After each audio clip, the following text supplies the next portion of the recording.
So this session is titled Movement and Routes. In this session, we'll be examining the complex dynamics of global trade routes and the transoceanic flow of goods, highlighting the significance of glass beads within these exchanges. The speakers will consider the course of commodities such as gold, metals, woods, palm oil, and other goods that entangled Europe, Africa, and the Americas. Emphasizing the crucial role of maps in developing economic structures, they will explore how charting physical territories also shaped economic policies and power dynamics. The session delves into how these cartographic tools influence the expansion of trade networks and the establishment of colonial enterprises, and considers the impact on indigenous economies and societies. By examining these themes, the session proposes a nuanced understanding of the historical significance of movement and routes in shaping the economic landscape across continents and cultures. I am delighted to introduce you to our three panelists for this afternoon session. First of all, we have Anne Ruderman, who is an assistant professor of economic history at the London School of Economics. Her first book, Supplying the Slave Trade, will be published by Yale University in 2025, so look out for that. Then we will hear from Nadia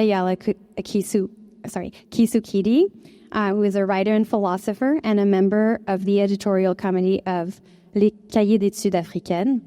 She is working as associate professor in philosophy at Paris 8 Vincennes Saint-Denis University. Finally, we will be hearing from Vinicius de Aguiar Furuyui, a Brazilian anthropologist who has published works on Amazonia and Japan. Currently, he works as assistant professor in the anthropology department at the University of Toronto, Scarborough. So without further ado, I will let Anne introduce her research. Thank you, and thank you so much for having me here. So I'm going to talk about Conterie in terms of, you can switch the slide, in terms of pathways, in terms of both space and time. I want to think about pathways and routes both temporally as well as spatially. So I'm a historian, and I encountered Conterie while I was researching my dissertation, now my book. And broadly, I was looking at how Europeans figured out what goods to bring to Atlantic Africa to purchase captives. How did they know what to put on their ships, what to send to their forts? How did they understand their consumer marketplace and then meet that consumer demand? How do they get the supplies? And so as I was researching here, I researched Venetian beads as one of the goods in the Archivio di Stato. This sort of archive book or a box is my portal into the past. And when you're sitting in the archives, the person next to you might be researching the Ottoman Empire or Venetian government institutions. And so it's this like little kind of personal tunnel into the past. And it was really interesting for me to go to the pavilion yesterday and see all the Conterie as objects, because I encountered Conterie as a word.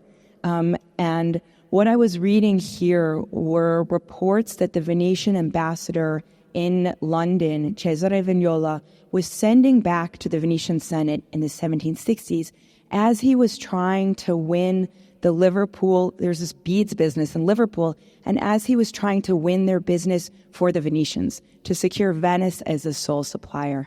And so I was reading his ambassadorial reports, and Italian is my second language, so he was very verbose guy. I don't read every single word, and instead I scan for Conterie, and then I say, okay, I have to start reading here. And he actually spelled it with an A in Venetian. And so this, you can see, is the word that I was looking for. And one of the really kind of great parts about doing research in Venice and researching a Venetian subject, as opposed to when you go to the National Archives in Kew or the Archives d'Outre-mer in Aix-en-Provence, is the archive is embedded in the setting in which the materials are about. And this was particularly relevant in terms of Conterie because all day long I was sitting there training my brain on this word, and then I would come out and I would see advertisements for Conterie in Murano, like tourist things, and I think, oh, I just found it. And then I would remember, no, I'm on my way home. So as I was walking through the cityscape, I would sort of see this reflection of my research still in the present. The second pathway I want to talk about is a pathway in space within Europe, from the European interior, Venice, to the Atlantic Rim, Liverpool. So I was reading these ambassadorial reports. You can flip the slide. And Cesare Vignola was sort of aghast or bereft that this Liverpool beads business was sourcing part of their materials from Bohemia, from Franconia, from Prague. And he sort of saw his job as a way to restore the manufacturing that was rightfully Venice. Venice had been manufacturing beads. The first guild statutes were in the 13th century, and bead making was very much part of civic identity. And you can see here, these are some of the advertisements from the 18th century from bead makers. And that lion, that's like the symbol of Venice, right? As you walk around, you see the lion everywhere. And you can see that they're using themes of abundance, the cornucopia, the fountain, and then, of course, there, down on the right, maritime trade. And so these are all the ways that the Venetians are conceptualizing the beads business as part of their civic identity. And so this Vignola was writing to the Senate, and he explains like the Atlantic economy. He explains how the slave trade works. And to him, Liverpool is like at the edge of the world. He details his travel itinerary. I mean, he's basically asking for his expenses to be paid. But he presents it as he's going to this like really far off place. And he sends the Senate a map of Liverpool. This is actually a pretty well-known map by John Ives. So this was pretty recent. It's about 3 years old. So they can know where in the world is he talking about. So there's this kind of movement between the interior of Europe to the coast, but also a sense of movement in the shifting gravity of what had been the manufacturing center of Europe as Venice kind of lost out, as the Mediterranean lost out to the Atlantic. So we have this sort of shifting of gravity. The third pathway that I want to talk about is the pathway within Africa, from the African interior to the Atlantic African coast, and then from Liverpool down to the Atlantic African coast. I think about, in terms of trade, I think about the Atlantic African coast as a meeting point of two vertical systems. One is going from the interior to the coast and back again, and one is coming from Europe down to the interior coast. There's various sort of slave ships move along the coast, but trade goods and captives actually don't move along the coast as much. They move sort of in through the interior and down. And so in this negotiation that happened between Cesare Vignola and this beads business, the beads business are trying to get to see if the Venetians can make the beads that they want. And these people write letters upon letters upon letters, and like their email inboxes would be very full. But there was one sentence that really stood out to me. Thomas Hodgson in Liverpool is writing to Vignola, and he said, "There's this one bead we want. There's a kind of changeable color and dimness shown into it, which makes it much esteemed on one part of the coast of Africa."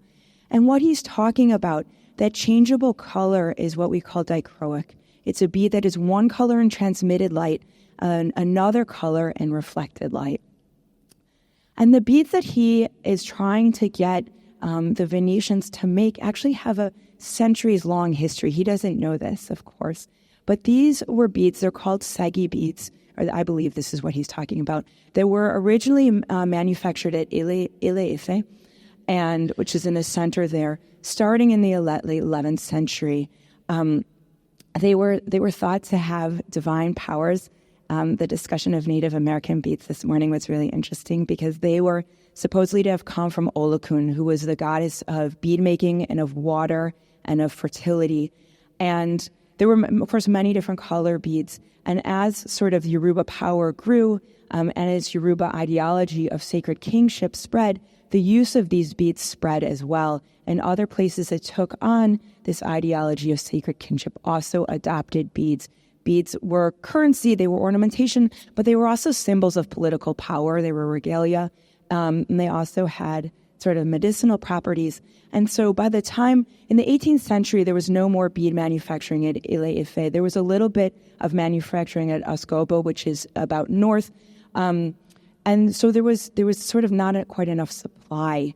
And one thing that archaeologists have discovered over the past kind of 15 years is that the glass beads that were manufactured in Ile Ife were of a very different formula than glass beads that had been manufactured in Europe and elsewhere around the world. They were called what HLHA, a high lime, high alumina formula. And this was a local formula that depended on local ingredients. The lime came from snail shells, and the alumina came from sand. So this was a really kind of natural creative product. And it spread, and Europeans report finding sage beads sort of all the way west as far as Elmina in modern-day Ghana. And the final pathway that I want to talk about is, again, a pathway in time from the 18th century through the 19th century and then today. So a later ambassador named Gasparo Soderini, he was in London at the time when the question of abolition came up in Parliament. And he was very much sort of taken with this debate. British Parliament spent about 20 years debating abolition of the slave trade before it happened. And so this is at the very beginning. And he says, it's a little bit cut off, but he writes about this spirit of compassion is sort of surging with enthusiasm in this country that happens sometimes. And, after centuries of large profits and cruel commerce of men, it's correcting himself. And he talks about the sort of horrible way that captives have been taken with pessimiarti from their homeland and enriched the soil of the New World through their lives and through their bloods. And he's sort of taken this kind of abolitionist spirit to heart, but he also writes later, I don't follow these discussions except for to see the way in which will impact the beads trade. So he actually makes the connection, and he comes to the conclusion, it's an interesting conclusion, he thinks abolition will be helpful for the bead trade because then more of the original consumers will stay in Africa as opposed to be dispersed throughout the world. So he's sort of saying this, and it was interesting to listen to the conversation about East Africa in the 19th century. So he sort of sees abolition as something that would be good for business, in fact, for Venice. In the 19th century, in 1884, some people put together little packages, little pamphlets of these Senate reports that I read as wedding gifts. A nozze, the wedding. And so these are couples, Milan and Teresa and Vicente and Comello, and I think their families had been attached to the business. I think these were glass-making families, but they basically reprinted some of Cesare Vignola's dispatches and some reports from the Cinque Savi alla Mercanzia, the Board of Trade, and from the Senate about this negotiation, about this effort to win the beads business and also to not pay some sort of customs duties by shipping them on Venetian boats for Venice. And this is a really interesting moment because Italy acquired its first sort of colonial foothold in 1882. There was a port on the Red Sea. And then Italy colonial ambitions were very high at this moment until essentially the defeat of the Italian army in 1896 in Ethiopia. But this is a moment when, Italians sort of thought that they were going to join the great powers on the world colonial stage. So it's not an accident that he reached back at this time and got these Senate reports as if to say, look, Italy has been this great colonial player this whole time. And so this is how it was kind of memorialized in the late 19th century. And then today, of course, looking at Kapwani's exhibit, we get this reconsideration both of, the value of beads. Sort of the 19th century is when this kind of Giga myth really take hold, this reconsideration of the multiplicity of the value of beads, but also I would suggest of the complicity of places that are far away from the Atlantic Rim in the slave trade and in colonialism. We don't think about Venice and Atlantic world slavery. And this is a map of goods that were produced throughout Europe for the slave trade. And really, as you can see, that deep into the European interior, they were producing goods that were taken from Atlantic ports and brought down to the Atlantic African coast to purchase captives. And so looking, from the 18th to the 19th to the 21st century and then back in time, I think there's a real dialogue between the present and the past.